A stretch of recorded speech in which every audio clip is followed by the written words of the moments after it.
Estamos en contacto con...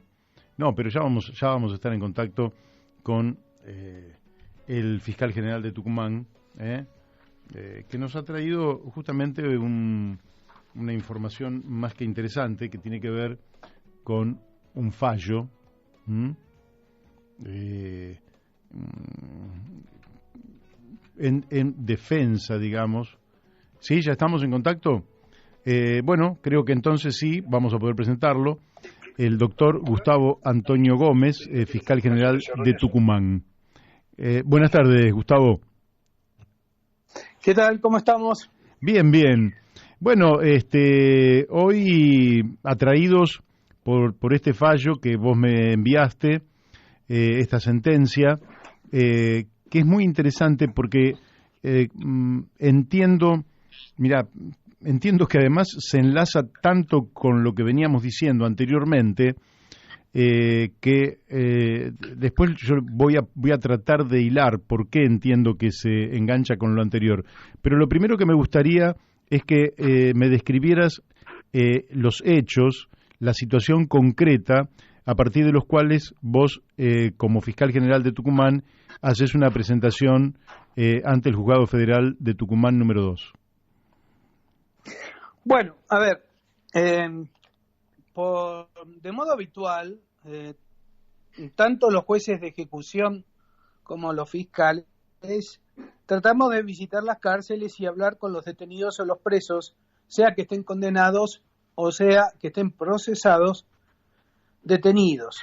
Hay una superpoblación de cárceles y comisarías que cada día que pasa es más desastrosa, cada día que pasa es más intolerante y cada día que pasa trae más preocupación a quienes ejercemos la magistratura. Una de las juezas de ejecución de la provincia de Tucumán me acerca una información sobre uno de los presos, o mejor dicho, 3 de los presos que están detenidos en Villa Urquiza, que es la cárcel central de Tucumán, en condiciones de salud realmente graves, incluso uno de ellos con un pronóstico de poder cortarle una de las piernas por la situación de infección que presentaba. La atención médica que tienen estos, no estamos hablando de decenas, estamos hablando de centenas de presos, tenía que ver con enfermeros, es decir, el filtro para poder acceder a un médico es un enfermero. Y antes que el enfermero, un guardia. Esto hacía que muy pocos presos pudiesen acceder a los juzgados, perdón, al servicio médico y atender el servicio médico. Esa información me llega, esto está previsto por la ley de habeas corpus como un agravamiento de las condiciones de detención. La Constitución Nacional es clara, las cárceles no son para castigo, sino para una reeducación, para una protección de los presos detenidos en ella. Claro. Nosotros hacemos el habeas corpus, tuvo un trámite largo, poco usual, el juez decidió investigar en profundidad cómo está el servicio de salud en esa unidad penitenciaria y finalmente toma la decisión de hacerme lugar el habeas corpus y trata de reordenar, aun cuando no es un administrador, no tiene un servicio médico, pero trata de reordenar la atención médica de los internos dentro de la cárcel. Sí. Ese es más o menos el resumen de los hechos, y la verdad es que lo que hace es reflejar una situación realmente preocupante, si vos querés, en todo el país, ¿no? En todas las cárceles de la República Argentina. Ahora lo que decís, lógicamente, no solo se da de bruces con la Constitución Nacional, sino también con el sentido común. Las cárceles no son para castigar a las personas que, en ese caso, saldrían de la prisión peores de lo que entraron, porque evidentemente de los castigos no salen buenas personas, sale el resentimiento, salen otras cuestiones, un desprecio por la vida. Ahora, Las cárceles en la Argentina, vos que tenés experiencia, que las recorres, porque muchas veces para la gente es una solución decir, a este tipo lo tienen que meter preso, ¿están sirviendo realmente? Lógicamente me vas a decir hay casos y casos, pero ¿por qué no nos comentás en qué casos sí sirve y en qué casos no sirve? Ufa, es una pregunta muy interesante porque es toda una discusión en el campo académico, en el ámbito de las universidades. Vos, cuando vas a la Facultad de Derecho, cuando haces un posgrado en Derecho Penitenciario, te explican lo que el derecho, se investiga sobre lo que el derecho hace referencia en función de las personas detenidas en una cárcel. Pero la realidad va por otro lado. Los casos de recuperación no tienen nada que ver con lo que nos enseñan las universidades. Te voy a dar un ejemplo. A ver. Hay pabellones completos, pero pabellones completos, te estoy hablando más de 40, 60 y hasta 80, de presos condenados en su amplia mayoría, que están regenteados, que están controlados por un pastor evangélico. Uh-huh. Las iglesias evangélicas, vos sabés bien que soy muy fluctuante, la aparición de un pastor tiene que ver más con la entrega de una condición que tiene que ver con cuestiones espirituales, si vos querés. Sí. Pero a raíz del apoyo de las iglesias evangélicas que vienen desde afuera, ya empezaron a aparecer pastores evangélicos dentro de la cárcel, personas que fueron condenadas, que pasan por un arrepentimiento, que pasan por una situación espiritual muy particular y se transforman en pastores. Uh-huh. Esos pastores, a su vez, mantienen su iglesia, entre comillas, dentro de un pabellón determinado, en común acuerdo con la dirección penitenciaria, y a ese pabellón van a parar los presos que tengan una conducta aceptable, que reconozcan, ellos dicen, a Jesús como el Salvador, que se bañen en esa espiritualidad, y de esos pabellones la recuperación es muy buena. Bien. Es muy... cuando uno lo confronta con otro pabellón en la misma cárcel, etcétera, es asombroso ver la diferencia entre aquel que sale en libertad de un pabellón de estas características, nosotros llamamos pabellones evangélicos, uh-huh, con los que están en la calle común. Qué interesante. Esta es una mirada. La otra mirada, que es la que a mí me toca a veces como fiscal, tiene que ver con un instituto que es muy criticado por la gente, pero con el cual yo pretendo avanzar de a poco. Es la prisión domiciliaria. Uh-huh.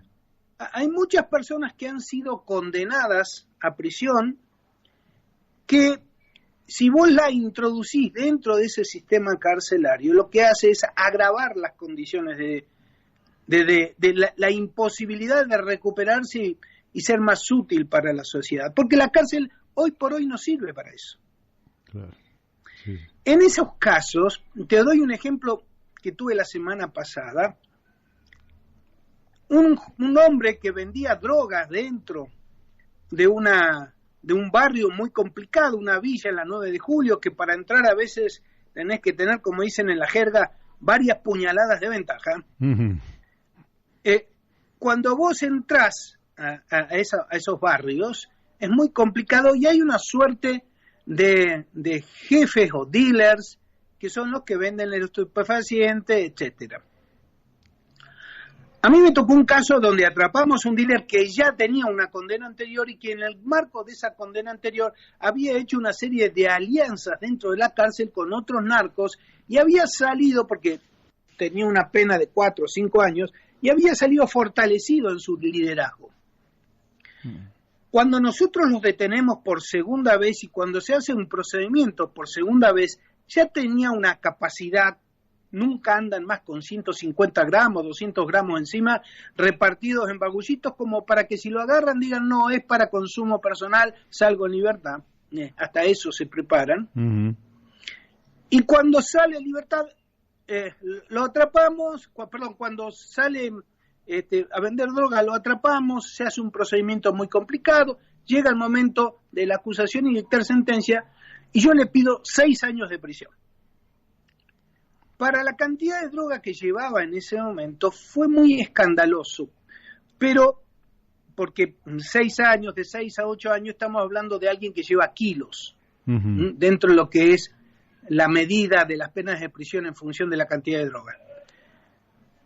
Pero yo lo que hago es pedir a la persona que, si la acepta ella, necesito el consentimiento del acusado, sea llevado a una prisión en un domicilio lejos del barrio donde él ejercía el comercio, y si es posible en otra ciudad. Por cierto que el hombre, antes de estar en una cárcel, trata de obtener la posibilidad de ir a otro lugar, y si lo consigue, le ofrecemos además, es decir, se le pone una pulsera, una tobillera, para que no pueda salir en esos 6 años de ese domicilio, y se le ofrece la posibilidad de una asistencia domiciliaria donde él se hace cargo de la alimentación, porque tiene posibilidades económicas de hacerlo, porque tiene familiares que se lo van a proveer, tiene la posibilidad de acceder al servicio médico provincial gratuito de los hospitales, porque cada vez que necesita ir a un hospital puede pedir al juzgado, el juzgado dispone de un policía que lo acompaña, y además tiene la posibilidad de aprender un oficio, de capacitarse en su propio domicilio, especialmente, por ejemplo, aquellos que no han terminado la escuela secundaria o incluso aquellos que quieren ir a la universidad. Estos dos estilos, sea el que te cuento de la prisión domiciliaria, que no son muchos, sea el que está en condiciones dentro de un pabellón evangélico, nos dan un muy buen resultado. Todo lo contrario de aquellos que tenemos en comisarías recontra superpobladas. En Tucumán han prendido fuego y han muerto cantidad de personas dentro de comisarías superpobladas. Me parece que esa es una diferencia a tu pregunta. Bien, bien. Ahora, los presos, la gente que está en prisión, ¿por qué hay tanto presos sin condena firme? Porque esa es la otra gran desgracia que tiene nuestro sistema de administración de justicia. Realmente es un sistema endurecido, es un sistema poco práctico, es un sistema que no tiene la perspectiva de la calidad del hombre como tal, como centro de la atención, y trata de barrer debajo de la alfombra, y allá van a parar también los presos de las causas penales. Creo que el gran cambio cultural que estamos asistiendo en muchas provincias es que ya el juez, antes de decidir una cuestión vinculada a la prisión, tiene a la vista, sea por Zoom o presencialmente, las víctimas y el preso, el victimario y la víctima. Y sobre esa base comienza a decidir el tipo de trámite procesal. Las sentencias de condena demoran mucho tiempo, porque para tenerla como tal es necesario que sea confirmada por la Corte Suprema de Justicia de la Nación, lo que es una barbaridad si es que atendemos a que la Corte Suprema tenga que ocuparse de toda la sentencia de condena y no exclusivamente de aquellas que pintan, de aquellas sentencias de condena, digo, que pintan como horrorosas, como sentencias írritas, como sentencias arbitrarias. Entonces, hasta que no hay un rechazo de los recursos extraordinarios o hasta que no hay una decisión de la Corte Suprema, los procesados siguen siendo procesados y no condenados. Y lo que es malo, muy malo, es que los procesados no pueden acceder, por ejemplo, al trabajo dentro del penal, no pueden acceder a la educación, no pueden acceder a muchos beneficios que tiene un condenado porque ya está en el camino del tratamiento carcelario que da la ley 24.660. La última que te hago, ¿conoces algún país donde realmente hayan sido innovadores en este tema y sus cárceles funcionen de una manera bien distinta a la nuestra?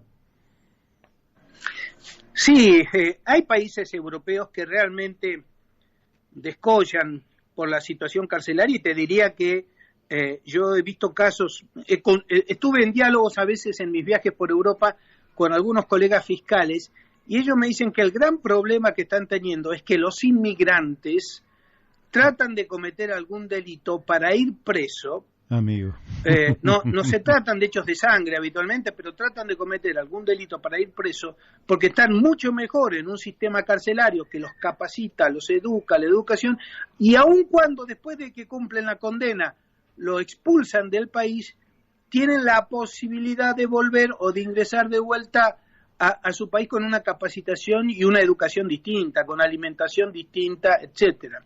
Me contaba incluso de que hay presos, hay inmigrantes que ingresaron ilegalmente y que tratan de cometer algún delito porque dentro del sistema carcelario tienen tratamientos para sus situaciones de salud que son muchas veces graves y que no reciben atención adecuada, sea en los países del Asia Menor, como Siria, como Irak, etcétera, que es donde, o como África mismo, ¿no? Claro.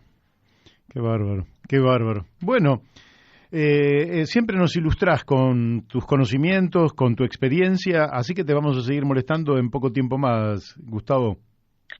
Yo te agradezco que vos difundas estas sentencias que salen de acá, desde el norte argentino, porque sos uno de los pocos medios de Buenos Aires y del Gran Buenos Aires que da esta información a veces tan ignorada, ¿no? Yo espero que ahora que exportamos un jefe de gabinete desde Tucumán, capaz que se comienzan a preocupar mucho más allí de lo que nos pasa en nuestra realidad vernácula.